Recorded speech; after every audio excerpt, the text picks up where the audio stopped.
जिंदगी सृष्टि का एक अनूठा उपहार, जिसमें कई रंग हैं, कई रूप हैं, कई भाव हैं और हर भाव, रूप और रंग के लिए संगीत है।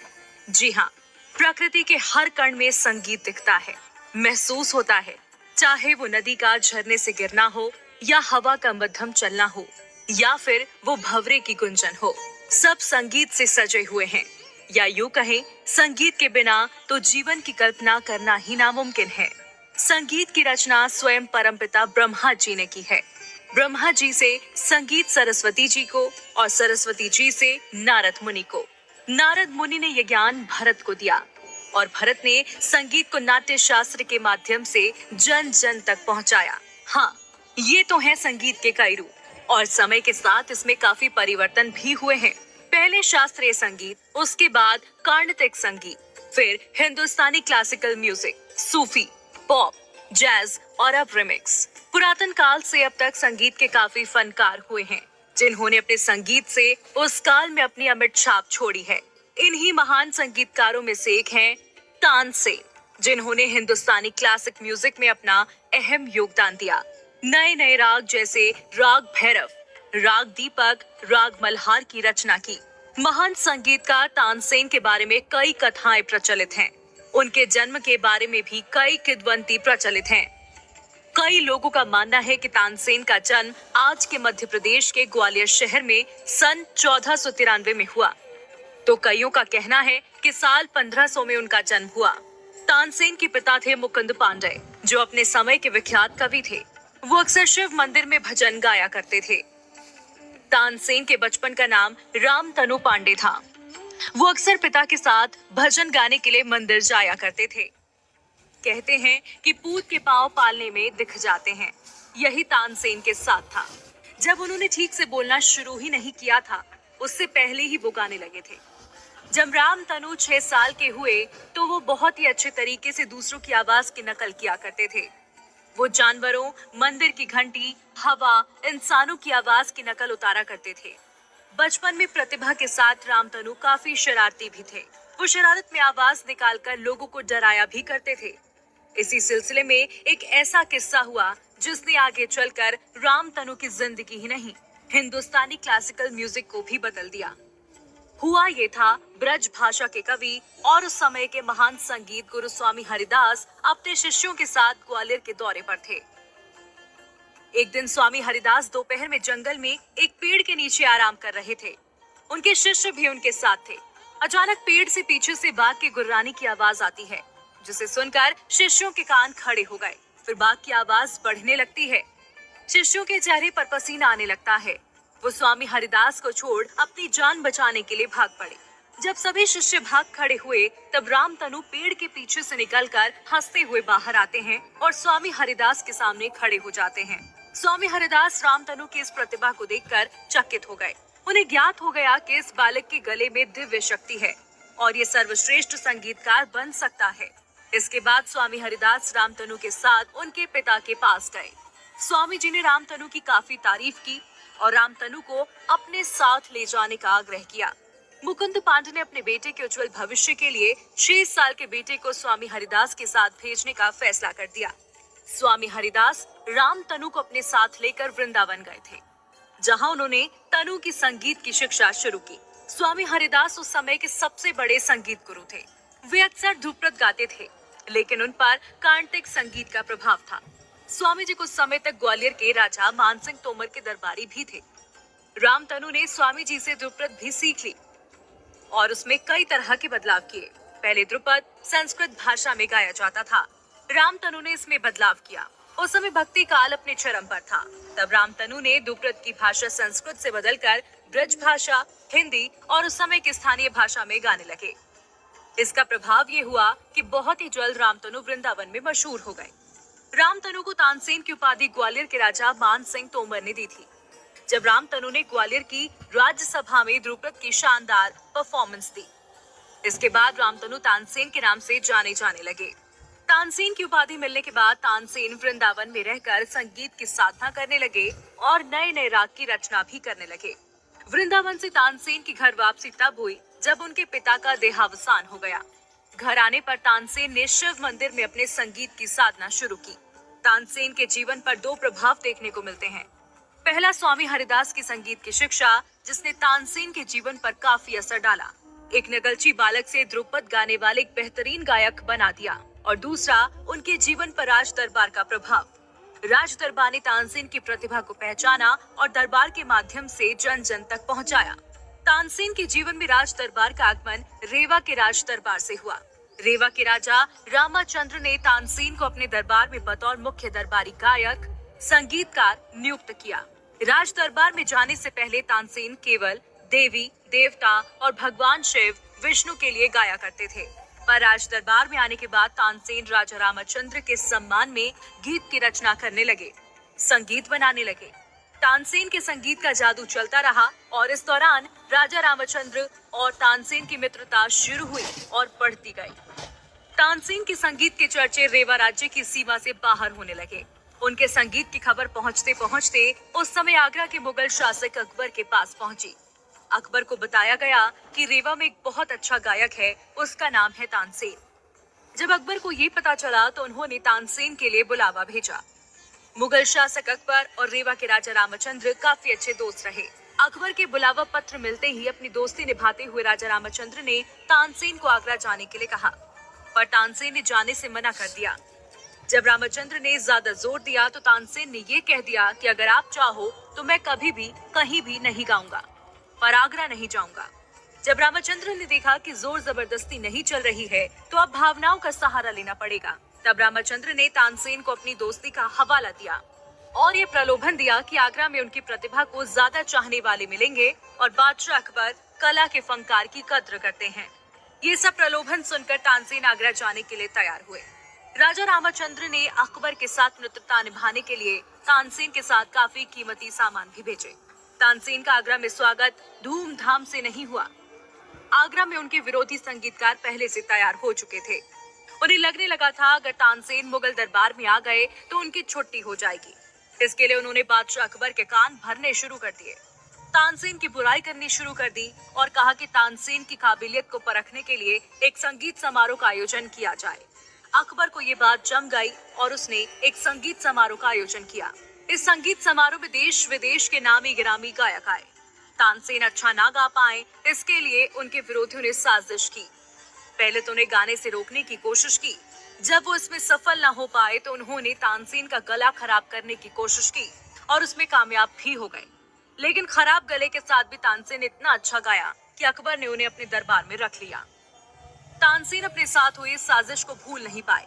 जब तानसेन दरबार में स्थापित हो गए तो अपने विरोधियों को हटाने के लिए उन्होंने एक प्रस्ताव रखा अकबर के सामने कि हुजूर, आपके राज्य में केवल सर्वोत्तम गायक को रहने की अनुमति मिले और अगर इस राज्य में कोई गायक है जो मुझे चुनौती दे सके वो आकर मुझसे मुकाबला करे। अगर वो जीतता है तो मैं राज्य छोड़कर चला जाऊंगा और अगर मैं जीता तो उस गायक को ये दरबार राज्य छोड़कर जाना पड़ेगा। तानसेन की ये शर्त अकबर को मंजूर हो गई। कई गायक आए पर तानसेन के सामने चुनौती पेश न कर सके और सभी को आगरा राज्य छोड़कर जाना पड़ा। इसके बाद अकबर की नजर में तानसेन का कद काफी बढ़ गया। इसके बाद तानसेन सूफी संगीत के मास्टर मोहम्मद गौस के संपर्क में आए तो उन पर सूफी संगीत का असर छाने लगा। मोहम्मद गौस से प्रभावित होकर उन्होंने सूफी संगीत सीखना शुरू कर दिया। सूफी संगीत में महारत हासिल करने के बाद तानसेन ने शास्त्रीय संगीत और सूफी संगीत का मिश्रण करना शुरू किया और कई तरह नए नए राग की रचना की। इसके साथ साथ उन्होंने हिंदुस्तानी क्लासिक म्यूजिक घराना की स्थापना की। इस घराने का अस्तित्व आज भी है और कई घराने इस घराने को अपना पूर्वज मानते हैं। सूफी संगीत में महारत हासिल करने के बाद भी तानसेन अपना रियाज करते रहते थे। कहा जाता है कि अक्सर भोर यानी कि सुबह के वक्त तानसेन जमुना नदी के किनारे रियाज करते थे और शाम के वक्त जब बादशाह अकबर की फरमाइश पर तानसेन फतेहपुर सीकरी महल के दरबार में अनूप तालाब के पास बैठकर अपना संगीत परफॉर्मेंस दिया करते थे, जहां दीवान आम में बैठकर अकबर और उनके दरबारी संगीत का आनंद लेते थे। संगीत करियर के अलावा तानसेन के जीवन का एक और किस्सा है जो काफी मशहूर हुआ। तानसेन की शादी का किस्सा। कहा जाता है तानसेन की 2 पत्नियां थीं, जिनमें से एक अकबर की बेटी मेहरुनिसा थी। मेहरुनिसा पर तानसेन के संगीत का गहरा असर हुआ और वो तानसेन पर मोहित हो गई। जब बात शादी तक पहुंची तो अकबर ने शर्त रख दी कि शादी तभी होगी जब तानसेन मुस्लिम धर्म कबूल कर लेंगे। इसके बाद तानसेन ने मुस्लिम धर्म कबूल किया और शादी हुई। इस घटना के बारे में अकबर के बेटे जहांगीर ने अपनी किताब जहांगीरनामा में लिखा है कि अकबर इस शादी से काफी नाराज थे और उन्होंने ये फैसला कर दिया कि कोई भी मुस्लिम शहजादी किसी गैर मुस्लिम शख्स से शादी नहीं कर सकती। तानसेन के 4 बेटे बेटियां भी थे जो अपने पिता की तरह संगीतकार थे। उन बेटों के नाम थे तनरस खान, बिलास खान और हमीर सेन, सूरत सेन। वहीं बेटी का नाम सरस्वती देवी था। तानसेन के बारे में जानकारी उनके समकालीन दरबारी और हिंदुस्तानी क्लासिक म्यूजिक घराने से जुड़े घरानों के लेख से मिलता है। इन्हीं लेखों से हमें पता चलता है कि तानसेन किसी भी समय गाना गा सकते हैं। उनके पास हर समय के लिए अलग अलग राग हैं। सुबह का राग अलग, दोपहर का अलग, सांझ का अलग। बादशाह अकबर उनसे अपने मूड के आधार पर राग गाने को कहते और तानसेन उस पर कोई गीत बना देते। तानसेन की इस खूबी पर खुश होकर अकबर ने उन्हें मियाँ की उपाधि दी। इसके बाद तानसेन ने जो भी राग बनाया उसके आगे मियाँ शब्द लगा दिया जाता, जैसे मियाँ मल्हार राग। तानसेन के बारे में एक किस्सा काफी दिलचस्प है। कहते हैं तानसेन को पक्षी जानवर की आवाज निकालने में महारत हासिल थी। एक बार हुआ ऐसा कि बादशाह अकबर को युद्ध के लिए जाना था, पर उनका शाही हाथी जाने को तैयार नहीं था। सभी ने भरसक कोशिश कर ली, पर उस हाथी के मूड पर कोई फर्क नहीं पड़ा। जब जांच पड़ताल की गई तो पता चला कि वो हाथी पागल हो गया है और उस पर बैठना खतरे से खाली नहीं है, पर बादशाह को उस हाथी की सवारी ही करनी थी। फिर तानसेन को बुलाया गया और सारी परिस्थिति से अवगत कराया गया। फिर तानसेन ने हाथी की आवाज निकालकर उस पागल हाथी से बात की और युद्ध के लिए तैयार किया। इसके बाद बादशाह ने उस हाथी की सवारी की। तानसेन की प्रतिभा से प्रसन्न होकर बादशाह अकबर ने उन्हें अपने नवरत्न यानी कि 9 रत्नों में जगह दी। नवरत्न बादशाह अकबर के वो दरबारी थे जिन्होंने अपने अपने क्षेत्र में विशिष्ट यानी कि सर्वश्रेष्ठ थे। इन नवरत्नों में तानसेन के अलावा बीरबल, टोडरमल, राजा मान सिंह, ख्वाजा दुप्याजा आदि थे। तानसेन की ख्याति दिन प्रतिदिन बढ़ती ही जा रही थी, जिससे उनके साथी दरबारी द्वेष में आ गए। बादशाह अकबर का रुझान तानसेन के प्रति झुकता देख ये दरबारी और गुस्से में आ गए और मन ही मन में तानसेन को कष्ट देने का फैसला कर लिया। पर कैसे? इसके लिए उन्होंने एक युक्ति बिठाई। हुआ ऐसा कि एक दिन बादशाह के दरबार में इस बात पर चर्चा होने लगी कि दुनिया का सबसे अच्छा गायक कौन है। इस पर बादशाह अकबर ने कहा कि तानसेन। फिर दरबारी ने कहा अच्छा गायक वो है जो राग दीपक अच्छा गा सके, पर हमें नहीं लगता कि तानसेन राग दीपक गा पाएंगे। दरबारियों की ये बात अकबर के मन में बैठ गई। अगले ही दिन अकबर ने तानसेन से राग दीपक गाने को कहा। अकबर की ये फरमाइश सुनकर तानसेन समझ गए कि दरबारियों की चाल है, पर वो इस दुविधा में थे कि अकबर को क्या कहें, क्योंकि वो जानते थे कि राग दीपक वो राग है जिसके गाने से आसपास के माहौल में गर्मी पैदा हो जाती है और गर्मी इतनी बढ़ जाती है कि दीपक जलने लगते हैं। जब दीपक जलते हैं तो इतनी ऊष्मा बन जाती है कि राग दीपक गाने वाला गायक जलने लगता है और उसकी मौत हो जाती है। अब तानसेन के सामने एक समस्या थी कि वो इस बात को कैसे कहें। उन्होंने अकबर को समझाने की कोशिश की कि राग दीपक गाने से क्या हो सकता है, पर अकबर कुछ भी समझने को तैयार नहीं। फिर अकबर ने तानसेन को हुक्म दिया कि राग दीपक गाओ, नहीं तो मृत्युदंड लो। जैसे अकबर ने आदेश दिया वैसे ही तानसेन के विरोधी दरबारी खुश हो गए। उनके तो दोनों हाथों में लड्डू थे। अगर तानसेन राग दीपक गाता है तो राग से निकली ऊष्मा से वो मर जाएगा और अगर नहीं गाया तो बादशाह उसे मौत की सजा देंगे। तानसेन बहुत ही दुविधा में आ गए। उन्हें समझ नहीं आ रहा था कि क्या करें। घर आकर उन्होंने अपनी दुविधा अपने परिवार को बताई। काफी सोच विचार के बाद तानसेन ने एक युक्ति सोची। तानसेन ने कहा कि मेरे बचने का एक ही उपाय है। जब मेरे राग दीपक से दीपक जलने लगे तब उसी समय अगर कोई राग मेघ गा दे और वर्षा हो जाए तब मैं शायद बच जाऊं। तानसेन की बेटी सरस्वती देवी ने कहा कि मैं राग मेघ गाऊंगी। तानसेन को अपनी बेटी की प्रतिभा पर पूर्ण भरोसा था। उन्होंने बादशाह के सामने राग दीपक गाने के लिए सहमति दे दी। दिन तय हुआ, समय तय हुआ, जगह भी तय हुई। बादशाह अपने दरबारी के साथ उच्च आसन पर बैठ गए। तानसेन अपने वाद्य यंत्रों के साथ दरबार के मध्य में बैठे थे। बाकी प्रजा जो तानसेन को सुनने आई थी वो पीछे खड़ी हो गई। तानसेन ने अपने राग दीपक का पहला सुर छेड़ा। आसपास के माहौल में कंपन गूंजा। फिर तानसेन ने अपनी आवाज में राग दीपक गाना शुरू किया। राज दरबार में गर्माहट बढ़ने लगी। हर अंतरे के साथ ये ऊष्मा बढ़ती ही जा रही थी। दरबार के पर्दे जलने लगे। सभी दरबारी भी इस गर्मी से डरने लगे और दरबार छोड़कर भागने लगे। बादशाह अकबर भी गर्मी से असहज होने लगे। जो श्रोता तानसेन को सुनने आए थे वो भी भाग खड़े हुए, पर तानसेन उसी लय के साथ गा रहे थे। आसपास की हवा शुष्क हो गई। हवा में सांस लेना मुश्किल हो गया। इधर लगातार गाने से तानसेन के शरीर के अंदर काफी ऊर्जा बनने लगी। तानसेन के होठ सूखने लगे, शरीर जर्जर होने लगा, पर होठ से गीत चलता रहा। इधर आसपास के जल से भरे तालाब भी सूखने लगे। घड़ी दर घड़ी बीतने के बाद राग दीपक से दीपक जलने लगे। इधर तानसेन के भीतर इतनी गर्मी बन चुकी थी कि उनके सारे अंग जलने लगे। वे बेहोश बेसुध होकर गिर पड़े। दीपक के जलते ही सरस्वती देवी ने राग में गाना शुरू कर दिया।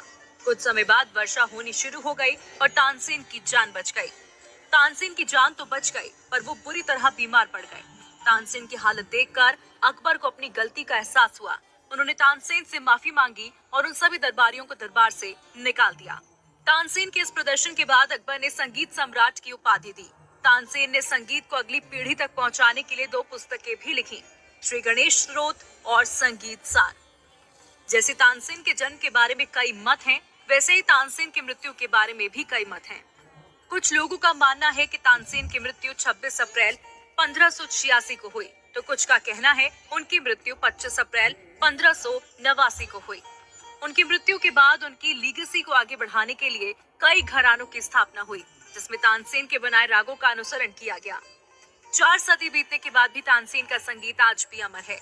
तानसेन के संगीत के प्रति योगदान देने के लिए उनके सम्मान में दिसंबर महीने में तानसेन समारोह का आयोजन किया जाता है, जिसमें देश भर के नए नए गायकों को मौका दिया जाता है। यह आयोजन तानसेन के मकबरे के पास किया जाता है। हिंदुस्तानी क्लासिकल म्यूजिक में नई नई प्रतिभाओं को बढ़ावा देने के लिए मध्य प्रदेश सरकार तानसेन सम्मान देती है। तानसेन के योगदान को याद करते हुए बॉलीवुड में कई फिल्में बनी हैं। साल 1943 में पहली बार तानसेन पर फिल्म बनी तानसेन, जिसमें के.एल. सहगल और खुर्शीद बाग ने अभिनय किया। इसके बाद 1958 में तानसेन और संगीत सम्राट तानसेन 1962 में बनी। इसके साथ साल 1952 में बनी फिल्म बैजू बावरा, जिसमें तानसेन के दूसरे रूप को दिखाया गया। तानसेन हमारे आधुनिक म्यूजिक के जनक हैं। उनका संगीत के प्रति योगदान अमर है, अतुलनीय है। क्लासिकल म्यूजिक की चर्चा जब भी होगी, बिना तानसेन के जिक्र कभी पूरी नहीं होगी।